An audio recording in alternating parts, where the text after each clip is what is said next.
সারাদিন মনটা খুব একটা ভালো ছিল না। তাই ঘুরতে ঘুরতে চলে এলাম আজ ২৬ শিব মন্দির নামে পরিচিত একটি স্থানে।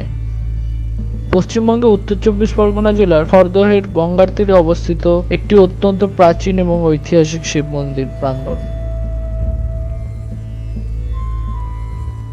খড়দহের তৎকালীন জমিদার শ্রী রামহরি বিশ্বাস এবং তার পুত্র প্রাণকৃষ্ণ বিশ্বাস এই মন্দিরটি প্রতিষ্ঠা করেন।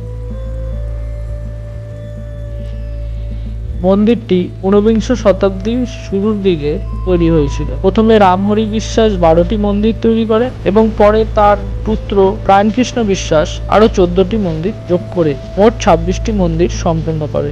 প্রতিদিন সকাল ৬টা থেকে বিকাল ৫:৩০ পর্যন্ত এই মন্দির প্রাঙ্গণ খোলা থাকে।